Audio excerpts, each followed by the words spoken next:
Bismillahirrahmanirrahim. Alhamdulillah wassalatu wassalamu ala Muhammad ibn Abdullah wa ala alihi wa sahbihi wa mawalah. Qala Allah Ta'ala fi kitabihil karim ba'da a'udzubillahi minasyaitonir rajim. Ya ayyuhalladzina amanu taqullaha haqqa tuqatih wa la tamutunna illa wa antum muslimun.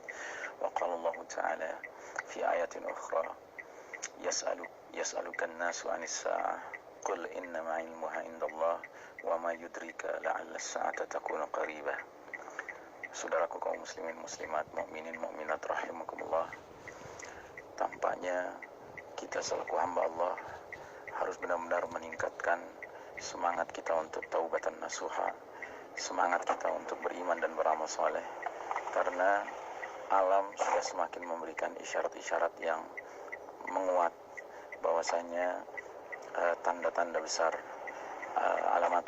alamatul kubra semakin mendekat.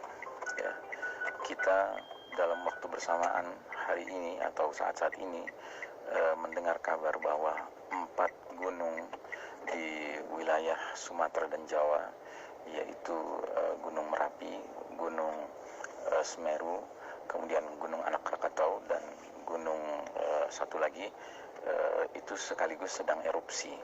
Ya.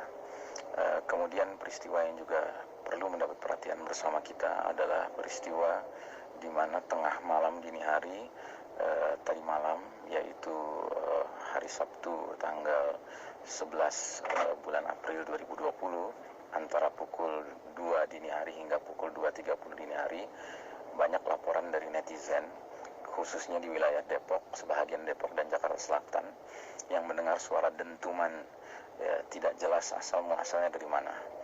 Yang jelas ada kabar bahwa pihak lembaga yang mengamati permasalahan gempa dan juga erupsi gunung mengatakan bahwa suara dentuman itu bukan terkait dengan erupsi, sehingga kita tidak tahu ini suara apa. Tetapi kita sebagai hamba Allah yang beriman, apalagi yang peduli dengan tanda-tanda akhir zaman, jelas harus memandang ini sebagai peristiwa yang bukan biasa. Tidak bermaksud menakut-nakuti, tetapi kita harus benar-benar menjadi umat yang antisipatif, ya. Karenanya tidak pernah ada kata rugi untuk melakukan taubat, ya. Maka kembali kami mengingatkan agar mari kita sama-sama bertaubat, kita akui kesalahan-kesalahan kita, dosa-dosa kita.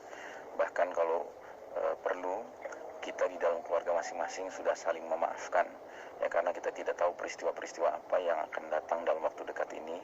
Ya, belum lagi ada juga laporan bahwasanya ionosfer, wilayah di timur dan di barat, yaitu mencakup Indonesia dan mencakup Amerika Utara, Amerika Selatan, sudah dalam petanya itu warna hitam dan biru tua itu sudah semakin menguat di dua wilayah ini, timur dan barat. Sementara dalam kitab Ensiklopedia Akhir Zaman karya monumental Dr. Muhammad Ahmad Al-Mubayyad, beliau tidak memastikan bahwasanya dukhan itu terjadi sebelum pembenaman di timur dan di barat. Dia mengatakan bisa dua kemungkinan. Bisa dukhan terlebih dahulu baru pembenaman di timur dan di barat, bisa juga pembenaman di timur dan di barat mendahului dukhan. Manapun yang terjadi, yang lebih dahulu, yang jelas ini semua bencana-bencana besar yang kita sudah kaji dalam ilmu akhir zaman, yang akan menyebabkan perubahan dunia secara drastis, apalagi diiringi dengan shutdown of modern technology. Ya, kita akan menghadapi kondisi dunia yang benar-benar mengalami chaos luar biasa jika bersamaan terjadinya dukhan, kabut asap 40 hari 40 malam menyelimuti planet kita ini. Kemudian juga pembenaman bumi di timur dan di barat, sehingga peta geografi dunia mengalami reduksi besar-besaran karena wilayah timur banyak yang terbenam, wilayah barat banyak yang terbenam. Nah, sementara teknologi canggih sudah macet, ya, sudah tidak berfungsi lagi. Maka saudaraku rahimakumullah, sebagai seorang mukmin, saya berkewajiban untuk mengingatkan kita semua, mari sekali lagi, mari kita bertaubat, mari kita saling memaafkan satu sama lain, ya. Kita tidak tahu apakah Ramadan ini benar-benar terjadi dukhan, ya, tetapi yang jelas kalau kita kaitkan dengan fenomena sosial, juga sedang dahsyat sekali kondisi dunia hari ini. Kita semua mengalami kondisi di mana kita terpenjara di rumah kita masing-masing, ya, karena memang tuntutannya demikian. Setidak-tidaknya begitulah yang diarahkan oleh lembaga dunia yang bernama WHO, ya kan.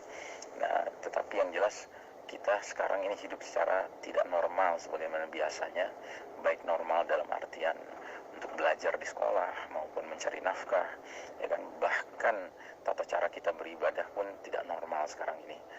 Mudah-mudahan kalaupun benar ini adalah tanda-tanda sudah dekatnya peristiwa-peristiwa besar itu, kita setidak-tidaknya sudah mempersiapkan diri dan keluarga kita, ya. Dan saya juga mengingatkan, ya, bahwa hanya ada 3 takdir yang sejauh ini kami pandang bisa terjadi. Pertama, jika Allah izinkan, kita bisa hijrah sebelum terjadi peristiwa besar itu menuju ke tempat di mana akan munculnya sang pemimpin Al-Mahdi, yaitu di tanah Arab, khususnya di Mekah.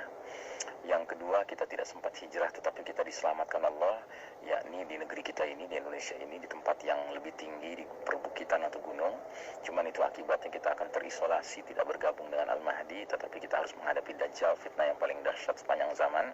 Sementara yang ketiga adalah barangkali Allah memandang kita tidak kuat menghadapi fitnah-fitnah yang berikutnya, sehingga Allah wafatkan kita ketika bencana-bencana besar itu terjadi. Nah, diwafatkan ketika bencana terjadi bukan berarti kita termasuk yang diazab, ya, dengan syarat kita memang benar-benar sudah bertaubat, beramal soleh, beriman yang benar, ya kan, sehingga kita meninggal karena Allah memandang kita lebih baik meninggal sebelum menghadapi fitnah-fitnah yang lebih besar lagi. Apapun yang Allah takdirkan buat kita, hijrahkah, menghadapi Dajjalkah, atau wafat ketika bencana terjadi, yang paling penting adalah semoga kita semua diberikan Allah izin untuk husnul khatimah, sehingga kita semua yang saling mencinta karena Allah ini dikumpulkan kembali di tempat yang Allah ridhai, Allah rahmati, yaitu jannah, ya, bersama-sama, ya, anak istri kita, keluarga kita, orang tua kita, saudara-saudara kita, ya. Demikian barangkali saya, Iksan Tanjung, menyampaikan pesan ini, ya. Dan saya secara pribadi juga menyampaikan mohon maaf kepada semua atas ucapan saya, ya, dakwah saya selama ini yang mungkin kadang-kadang dirasa tidak pas, ya kan. Yang jelas, wa ma uridu ilal islah mastata'tu, yang aku inginkan tidak lain adalah islah, memberikan kebaikan-kebaikan sejauh kemampuanku. Dan juga demikian sebaliknya, saya memaafkan saudara-saudara sekalian atas apapun kekurangan yang saudara-saudara tampilkan nanti. Marilah kita saling memaafkan supaya kita tidak perlu berurusan di kontorah nanti sebelum masuk surga, ya, karena memang dari dunia ini kita sudah saling membersihkan hati satu sama lain. Demikianlah, uhibbukum fillah. Ya Allah, segera angkatlah wabah coronavirus ini dari muka bumi sehingga kami dapat beribadah, ya, dengan cara ibadah yang semestinya di masjid-masjid Engkau, di rumah-rumah Engkau, ya, dan juga di bulan Ramadan ini. Demikianlah. Billahi taufiq wal hidayah. Wassalamualaikum warahmatullahi wabarakatuh.